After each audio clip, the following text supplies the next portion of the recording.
بسم اللہ الرحمن الرحیم۔ السلام علیکم ورحمۃ اللہ وبرکاتہ۔ تفسیر ابن کثیر میں ہے کہ ایک صاحب فرماتے ہیں کہ میں خچر پر لوگوں کو دمشق سے زبدانی لے جایا کرتا تھا، اسی کرائے پر میری گزر بسر تھی۔ ایک مرتبہ ایک شخص نے خچر کرائے پر لیا، میں نے اسے سوار کیا اور لے چلا۔ ایک جگہ دو راستے تھے، جب وہاں پہنچے تو اس نے کہا اس راہ سے لے چلو۔ میں نے کہا میں اس راہ سے واقف نہیں ہوں، سیدھی راہ تو یہی ہے۔ اس نے کہا نہیں، میں پوری طرح واقف ہوں، یہ بہت نزدیک کا راستہ ہے۔ اس کے کہنے سے اسی راہ لے چلا۔ تھوڑی دیر کے بعد میں نے دیکھا کہ ہم یکایک بیابان میں آ گئے ہیں، جہاں کوئی راستہ نظر نہیں آتا۔ نہایت خطرناک جنگل ہے اور ہر طرف لاشیں پڑی ہوئی ہیں۔ میں سہم گیا۔ وہ مجھ سے کہنے لگا ذرا لگام تھام لو، مجھے یہاں اترنا ہے۔ میں نے لگام تھام لی اور وہ اترا اور اپنے کپڑے ٹھیک کر کے چھری نکال کر مجھ پر حملہ کیا۔ میں وہاں سے سرپٹ بھاگا، لیکن اس نے میرا تعاقب کیا اور مجھے پکڑ لیا۔ میں نے اس کی منت و سماجت کی، اس نے ذرا بھی خیال نہ کیا۔ میں نے کہا اچھا یہ خچر اور کل سامان جو میرے پاس ہے تو لے لے اور مجھے چھوڑ دے۔ اس نے کہا یہ تو میرا ہو ہی چکا ہے، لیکن میں تو تجھے زندہ نہیں چھوڑنا چاہتا۔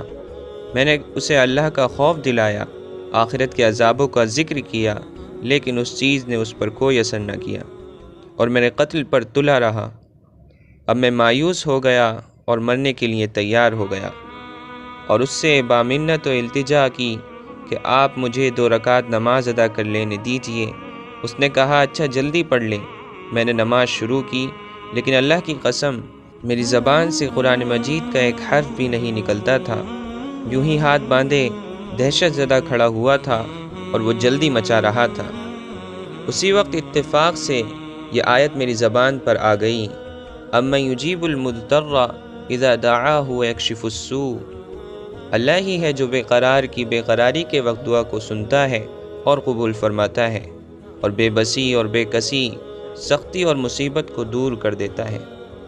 بس اس آیت کا زبان سے جاری ہونا تھا جو میں نے دیکھا کہ بیچوں بیچ جنگل میں سے ایک گھوڑ سوار تیزی سے اپنا گھوڑا بھگائے نیزہ تانے ہماری طرف چلا آ رہا ہے، اور بغیر کچھ کہے ڈاکو کے پیٹ میں اس نے اپنا نیزہ گھسیڑ دیا جو اس کی جگر کے آر پار ہو گیا۔ وہ اسی وقت بے جان ہو کر گر پڑا۔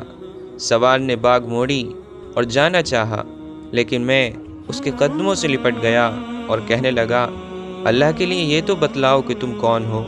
اس نے کہا میں اس کا بھیجا ہوا ہوں جو مجبوروں، بے کسوں اور بے بسوں کی دعا قبول فرماتا ہے اور مصیبت و آفت کو ٹال دیتا ہے۔ میں نے اللہ کا شکر ادا کیا اور وہاں سے اپنا خچر اور مال لے کر صحیح سالم واپس لوٹا۔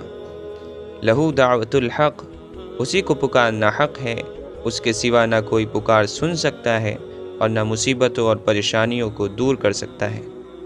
اسی لیے دوستو، اگر ہم پر کبھی بھی کوئی پریشانی، کوئی مصیبت آئے تو ہمیں سب سے پہلے اللہ کی طرف متوجہ ہونا چاہیے اور اس سے رو کر گڑ گڑا کر اس مصیبت کو دور کرنے کی دعائیں مانگنی چاہیے۔